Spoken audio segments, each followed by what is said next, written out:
Good morning, boys and girls. We're going to be reading a story today called Chicks and Salsa. And this is by Aaron Reynolds, illustrated by Paulette Bogan.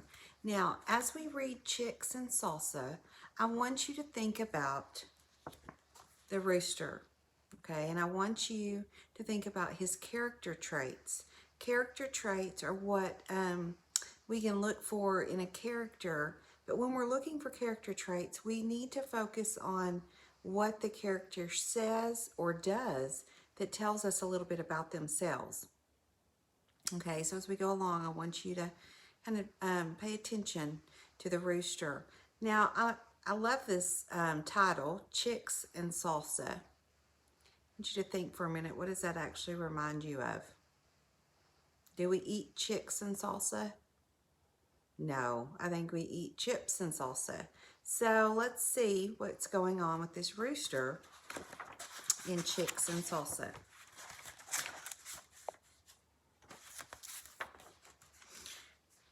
There were grumblings in the hen house of Nuthatcher Farm. The chickens were tired of chicken feed. The rooster took it upon himself to solve this problem.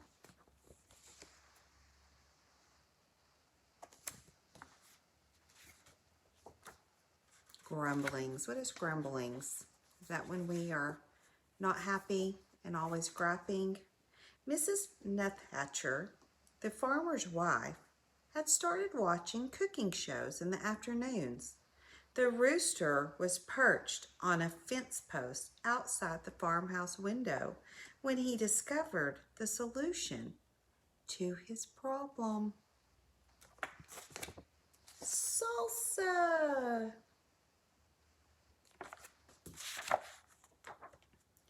Led by the rooster, the chickens crept into the garden, where they took tomatoes and uprooted onions.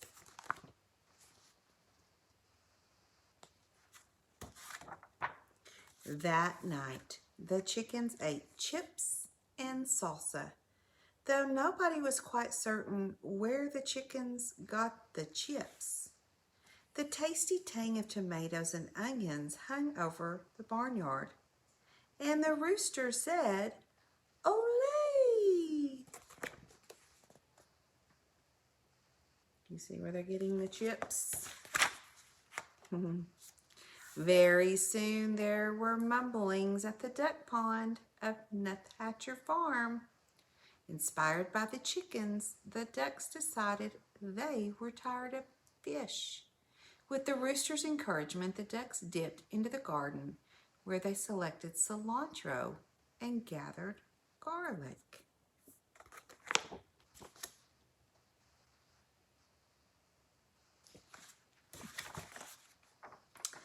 That night, the ducks ate guacamole, though nobody was quite certain where the ducks got the avocados. The spicy scent of garlic and cilantro hung over the barnyard, and the ducks said, "Olé!"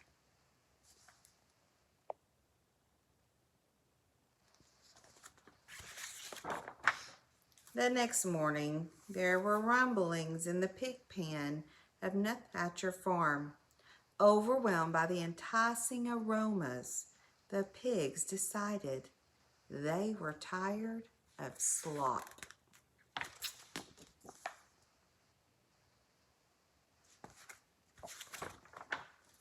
While the rooster distracted Farmer Nuthatcher, the pigs plodded into the garden, where they borrowed beans and chopped chilies. You see how they distracted the farmer? That night, the pigs ate nachos, though nobody was quite certain where the pigs got the nacho cheese sauce. The delightful deliciousness of cheese and chilies hung over the barnyard, and the pigs said, "Olé!" As everyone knows, when a passion for Southwestern cuisine takes hold of farm animals, and so many sumptuous, spicy, savory scents collide in the barnyard air, it can only lead to one thing.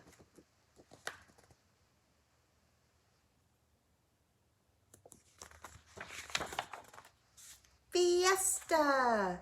The rooster got things organized, then returned to his fence post to watch for a good enchilada recipe. The horses decorated the barn. The bull practiced his Mexican hat dance, though nobody was quite certain where the bull got the sombrero.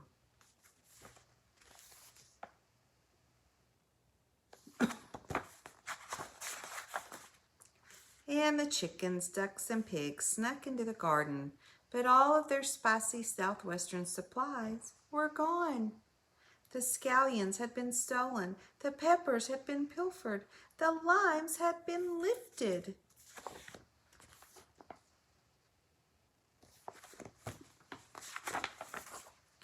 But there were slurpings in the kitchen of Nuthatcher Farm, stirred by the succulent smells in the barnyard. Mrs. Nuthatcher had decided to make tamales for the county fair. A saucy sweetness hung over the farmhouse kitchen, and Mrs. Nuthatcher said, "Olé!"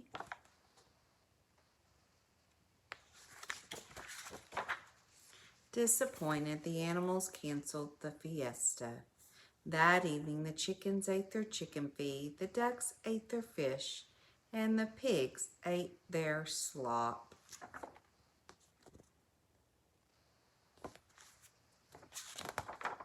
But while the Nuthatchers were at the fair, the rooster crept into the kitchen and borrowed a French cookbook. The next morning, the rooster ate crepes with white grapes in champagne sauce, though nobody was quite certain where the rooster learned how to read.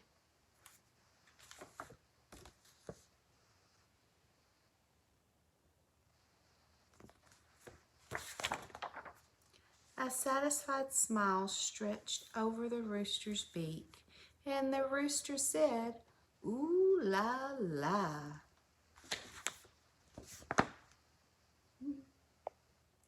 All right, boys and girls, I hope you enjoyed Chicks and Salsa. And go ahead and start answering your questions for me. I love y'all. I hope you're having a wonderful day.